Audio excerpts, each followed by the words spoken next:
إيه الأسباب اللي تخلي الدورة تقطع عند البنات؟ وإيه هي طرق الوقاية؟ هجاوبك على كل أسئلتك، بس الأول ادخلي على اللينك واعملي اللايك.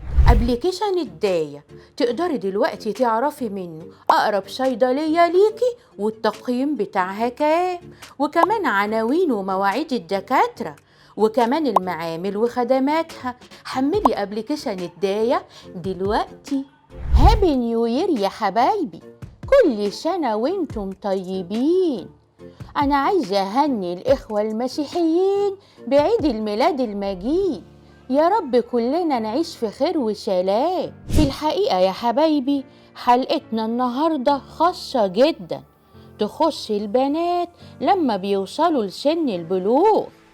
لازم تعرفوا إن انقطاع الدورة الشهرية أو عدم انتظامها في بداية سن البلوغ ده أمر طبيعي جدا، وده بسبب التغيرات الهرمونية اللي بتحصل، علشان هرمونات بنتك بتكون لسه مش متوازنة، وده اللي بيخلي الدورة الشهرية منقطعة أو مش منتظمة معاها.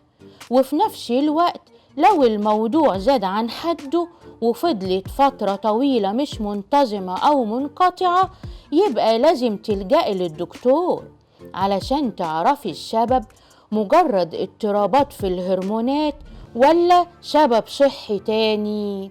زي ايه مثلا؟ زي مشاكل الغدة الدرقية، وزي زيادة الوزن أو أي مرض مزمن زي السكر. وتعرفي كمان إن بعض أدوية الاكتئاب وأدوية الحساسية بتكون سبب لاضطرابات الدورة الشهرية، ده غير القلق والتوتر والضغط العصبي. طب إيه هي طرق الوقاية؟ هتحافظي على وزن صحي وتمارسي الرياضة حتى لو هتمشي نص ساعة يوميا، وما تنسيش يا بنتي التغذية السليمة، تكتري من الفاكهة والخضار والألياف. وآخر حاجة هقولها لك، طول ما انتي ماشية بنظام في حياتك، تنامي كويس وتاكلي بنظام أكل معين بمواعيد كويسة، هتلاقي نفسك كل حاجة معاكي مظبوطة. وبكده تكون خلصت حلقتنا، وما تنسوش تبعتولي على صفحة البرنامج وانا هرد عليكم على طول. واوعوا تنسوا كمان تحملوا ابليكيشن الداي. يلا يا حبايبي، هتوحشوني من هنا للحلقة اللي جاي من برنامجكم الداية.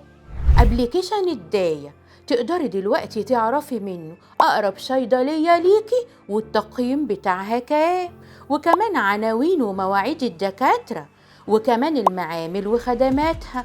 حملي ابليكيشن الداية دلوقتي.